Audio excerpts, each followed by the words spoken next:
memory from 2017. I'm Tony Kornheiser, co-hosting this show with Pablo. Can I ask a question? Sure. Who or what is a Pablo? Yeah, so I really shouldn't have said that because I've given it thought in the last 10 seconds, and it's with Isola. Oh. Except, did you ever do the show with Isola? I think I've done the show with Isola. Because I do the show all the time with Almost Isola. all the time. What is Pablo? Pablo Torre? Is it a stuffed toy? Well, he's young enough to be a stuffed toy. Okay. No, he's not a stuffed toy. Oh. He went to Harvard. Did he go to Harvard? Harvard. That's your account. Welcome to our last PTI of 2017, boys and girls. In today's episode, the Lakers beat the Rockets, Dabo Swinney throws shade, and could Kirk Cousins be the next quarterback of the Broncos? But we begin today with the NFL finding the Seattle Seahawks $100,000 for that incident in Week 10 against the Arizona Cardinals when Russell Wilson went in and out of the concussion tent faster than Usain Bolt. Wilbon, what effect will this fine have on the rest of the league? It's incentive. 100 grand? Is that all? To violate the concussion protocol? That's an attaboy. I was at that game.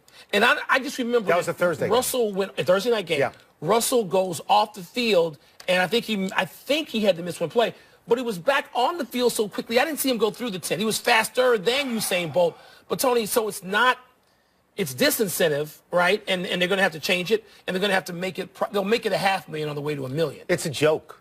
It's a joke because if I had a team that I thought was a playoff caliber team and I could get my quarterback back out there like that, I would take $100,000 is the cost of making hot dogs in the friends and family room at most stadiums. And this is what bothers me. What? This is NHL justice. Russell Wilson didn't have a concussion. So you don't have to fine a whole lot of money because he walked away and he was fine. If he'd had a concussion, one, do you think would it be $100,000? No, they couldn't because it's jointly agreed to by the league and the NFL. Here's where I think we're going to agree. If you do this again, it is going to go to $500,000 and $1 million and $1.5 million and stuff like that. Because this is ridiculously low. Well, I mean, this is not about player safety then, Mike. The concussion protocol tent is player safety. I think we both also agree. Player safety is about the optics first of player safety, right? It's not enough. This is not. It's just not. It's no fine at all. It isn't. It's no fine. Kornheiser tip money is what that is. Pretty much. Vikings coach Mike Zimmer has a slightly different take on head injuries that result from throws to the middle of the field. As a defensive coach for most of his 40 years in football, Zimmer says a great many passes into traffic should not be thrown. He added, quote, "I think they could take a bunch of these plays out if the quarterbacks wouldn't throw the ball into places they shouldn't throw the ball." Close quote. Tony, is Zimmer right? Our offense is being careless or reckless to have receivers run those routes. It's really not my tip money. It's basically Wilbon's shoe money over the course of the year. Are they careless? Are they reckless? Are they paying attention to the new rules? And are they trying to take advantage of the new rules? I understand Mike Zimmer's point of view. He's from that side of the ball. And he knows that the rules now are not good for defensive backs. Because now if there's a head-to-head hit, you're going to get defenseless receiver. You're going to get 15 yards. You can be thrown out of the game. You can be suspended. So do offenses, does that invite them to send people over the middle and try and get the best thing, the catch and the penalty? Yes, it does. That brings us back to player safety because it's a disregard. It's a disregard of player safety. Who's disregarding it? Well, I think that Mike Zimmer is suggesting that the offenses are. What do you mean they are? It's like when you lower your head as an offensive player, you know you make the defensive player vulnerable for the penalty, not you, because you're not going to be penalized. So it's the offensive side of the ball. You know Mike Zimmer, who, yes, is a defensive ace, you know he was a quarterback in his young days? I did not know that. So Mike Zimmer was. But, Tony, I remember the great Jerry Rice talking to me about how dangerous it was back when the 49ers were one of the few teams, Steve Young and Jerry Rice, and Joe before that. And Jerry talked about the danger of running the pattern. And he talked about wanting to have the ball thrown here by Joe or Steve to allow him to defend himself. Right. And people just wouldn't run it. It was too dangerous. And now everybody can run it because they know you can't hit them. Well, this is the point. So what do you do about it? So it's chess at the moment. If I change the rule that penalizes the defensive player more than it did in the past when they were able to just lay people out, then if I'm an offensive guy, I'm going to start sending people over the middle. I don't want him to get hurt, but if I can throw the ball there and I get the 15 yards, I'm happy. You're not as accurate as Joe or Steve. Some guys and are. you're throwing it, as Jerry Rice would say, don't throw it here because I'm going to get my head knocked off. The difference between you and I is that you would say eliminate the helmet-to-helmet penalty, and I would say make it safer all the way around. The Washington Redskins play the Denver Broncos on Sunday in an also-ran game. The matchup of these losing teams led the Denver Post to speculate whether Denver's salvation at quarterback could be Kirk Cousins. Denver will certainly get an eyeful of him on Sunday. Wilbon, do you believe adding Kirk Cousins would solve John Elway's quarterback problem? What do the Broncos do, Tony? And Coach Vance Joseph said, quote, he's a special guy when talking about this matchup. He's talking about Kirk Cousins. Since it starts with him, I'm loath to read your numbers, but I'm going to give you a couple. You hate numbers. Since 2015, so 3 years as a starter, his 68% completion percentage trails only Drew Brees and Sam Bradford. Don't give me analytics. Wait. Don't give me analytics. Wait. Tony, how about this one? His yards per attempt, third in that time, 3 years, almost 3 years, behind only Matt Ryan and Tom Brady. His quarterback rating behind only Brady, Brees, and Ryan. He's one of the 12 best quarterbacks Well, so in the if league. that's the case, if you believe any of those numbers, and I know you believe all the numbers all the time. I do. Then Denver, get him. I'm going to give you other teams. I'm going to give you Denver. I'm going to give you Jacksonville. I'm going to give you Arizona. I'm going to give you Houston. I'm going to tell you that all of those teams are either in the playoffs this year or have recently been in the playoffs. Okay. The problem is you don't know what the Washington Redskins are going to do. They can franchise them for a record third. It's going to cost them $34 million. They can do this for a record third time. And this is the Washington Redskins. The question facing the Washington Redskins, and yes, he would help Denver because they don't have a quarterback at the moment, even your boy. They don't have one. The Washington Redskins have to decide, is the coach that they have now the coach that they want going forward to build a new quarterback? Because Kirk Cousins is going to leave. That would suggest First chance, leave. That would suggest order and some sort of decision-making that was responsible and reflective and led to winning. Denver has a Super Bowl quality defense. Well, it doesn't matter if you don't have a quarterback. That's why they want Kirk Cousins. League, this is the quarterback league. Yeah, that's why they want Kirk Cousins. If you're Cousins, where would you want to play next year? Of the places you could play and be a contender right away, where would you play? Somewhere other than here, if I could. I'm sure he wanted to go to either the Rams or the 49ers, and those options appear closed right now. Yeah. Rare occurrence last night, Tony, an NBA upset in Houston. The Rockets seemed to be a lock. I thought you called this. Well, for their 15th straight win, but lost to the Lakers. Kyle Kuzma, who you haven't even heard of yet. Really? You mean Kuz Control? You think I don't know him? He scored. You don't think I know he went to Utah? 38 last I know he was born in Flint, Michigan. Michigan. In your ear to lead the Lakers to victory. The Rockets have to care more, Tony, about Chris Paul injuring his adductor. Not his abductor, his adductor, which you can tell us all about, Dr. Kornheiser. Anyway, you want to make a pronouncement on either team based on last night? I mean, you didn't learn anything about Houston that you didn't already know. Chris Paul's a good player, and if he's out of the game, it hurts them. You can't have your best player score 51 points and lose. I mean, it's okay. You can. Here's what I learned about the Lakers because of Kuzma, who I have followed, because I know a little bit about how much they wanted him. Kuzma and Lonzo Ball, who's going to be real good. Yes. And then they've got Ingram, right, and they've got Randall still. So next year, when LeBron James and Paul George go to Los Angeles Lakers, then right then and there, they are a title-contending team, and it's them and the Warriors. And that's what I learned. And tell me I'm wrong. I got to say to you, I watched the Rockets for a different reason. They're now. And you wonder whether they can challenge Golden State and whether if they got into it with Boston. But that's fair to wonder. Fair. They got a damn good team. Yes, they coached. They have stars. They have all the requisite stuff. And then I watched the Lakers. All I care about right now is which one of these guys would look great with LeBron. And that's just completely unfair. But Kuzma can shoot it. He's poised. He's got size. What a pick at number 27 in the first round. Thank you for saying that, because 27 is a way down on the chart. Yeah. And I figured it was a joke. 3 of the last 4 years, I figured guys would be out of the league. And one guy I've never heard of, Pascal Siakam. Okay. But Larry Nance Jr. is in the league and playing on the Lakers. Yeah. And Bogdan Bogdanovic, I think, is a good player and a scorer.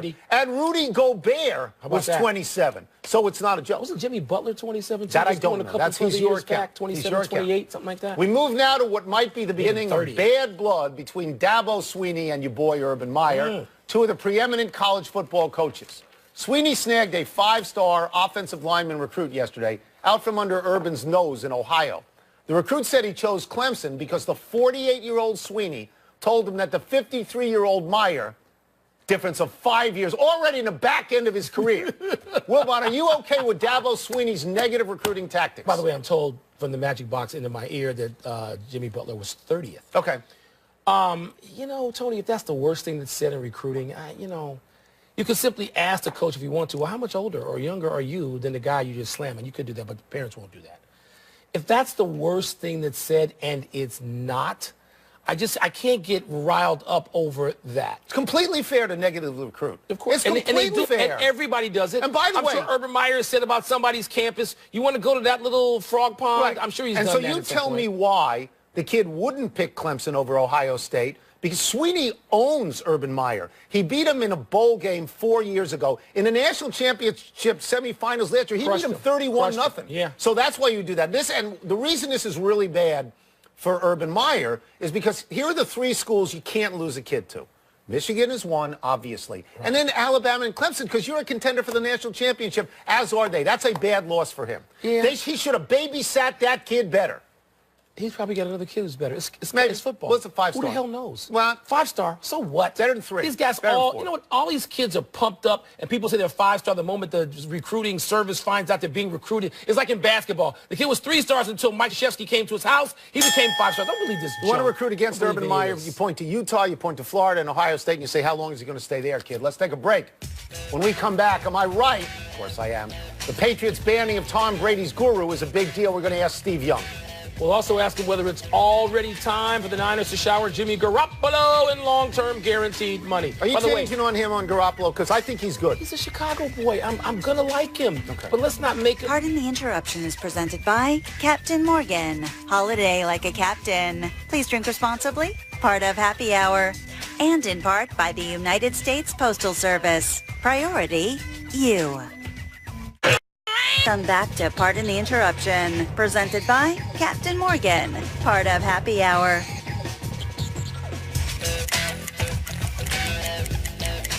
Years back, Steve Young and I both starred in the NFL, and Wilbon covered us. Oh, wow. But now we all Tough work time. together. We welcome ESPN NFL analyst, Hall of Fame quarterback Steve Young back to the program. Let us start with this. The Patriots have banned Tom Brady's trainer/guru.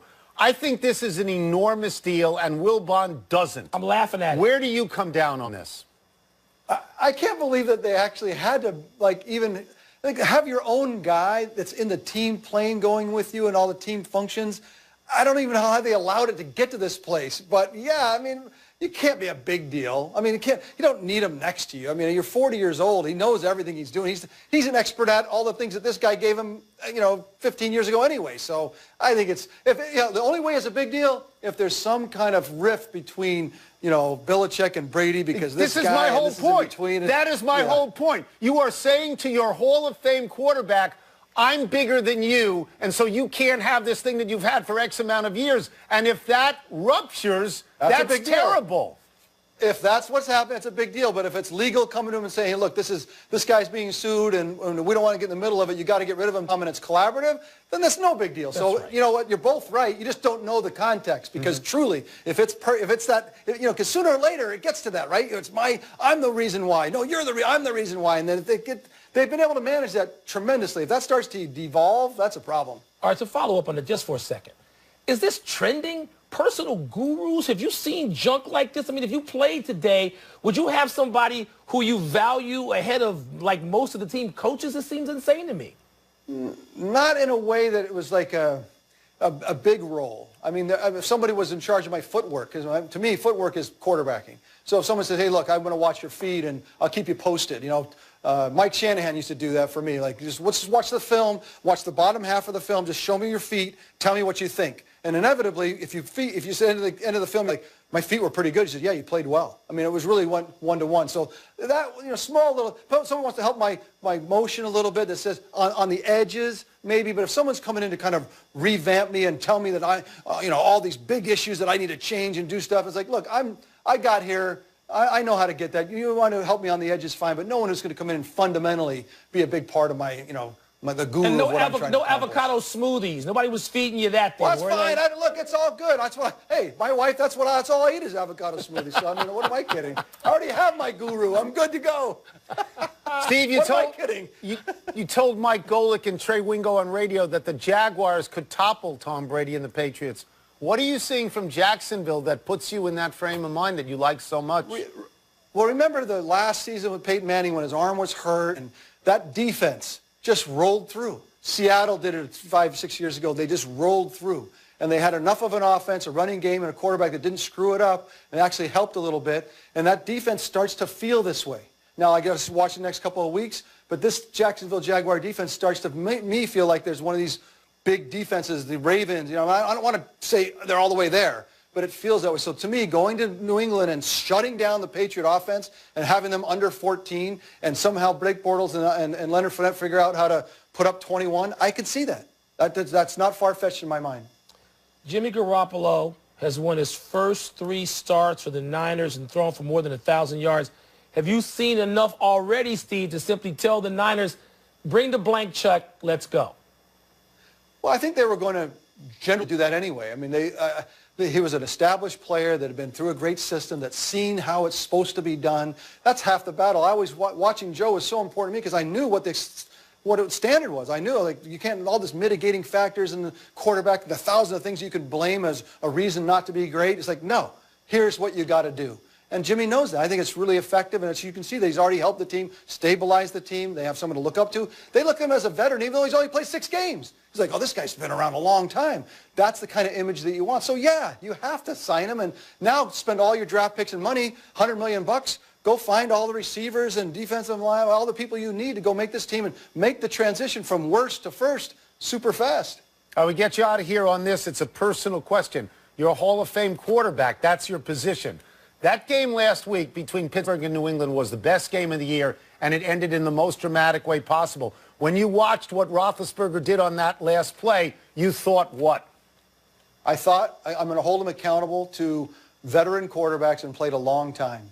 I don't care who's in your ear. I don't care what to say on the sideline or what play they call. In the end, when you're in that situation, you are the master of your domain. You make the decisions. You might take the call from the sidelines and do it. You might not. But whatever you end up doing is yours. And that's what he did. He ended up doing exactly what he wanted to do. And it ended up being a really poor choice. I mean, if you're going to fake spike against the New England Patriots, the best coach team in the league, and you've already done it once this year, probably not a great decision, whoever it came from, but you're the one that has to do it. You can say you're a veteran. You say, look, I'm not doing that. But you decide to do it, and now you fake it, and you look up, and it doesn't work, and you're going to keep pump, and now you're going to bring in 22 guys into play. He knows that was the second half was like, oh my gosh, that was the worst thing that could ever happen. And so you put it on his head. The quarterback, a veteran quarterback, that's what they're supposed to be able to do. And when it doesn't get done, it was a complete screw up. Okay, doesn't mean that you're a bad quarterback, doesn't mean you can't go win a Super Bowl. I mean, in that situation, that was bad. It's great to have him on, isn't it? That is the last word right there. Thank you, Steve. Appreciate it. All right, boys. Merry Christmas. Happy Hanukkah. Everybody have a great vacation. All right, see ya. Let's take one last break. Still to come, SMU's new head football coach has a difficult debut. And the hottest team in the Eastern Conference goes for its 8th win in a row tonight, and they can't get it. Can't get it. Haven't I told you how good Steve Young is? You told me. You told me. Thomas is at it. Pardon the Interruption is presented by Captain Morgan. Holiday like a captain. Please drink responsibly. Part of Happy Hour. Happy time, people. Happy 30th birthday, Chris Davis.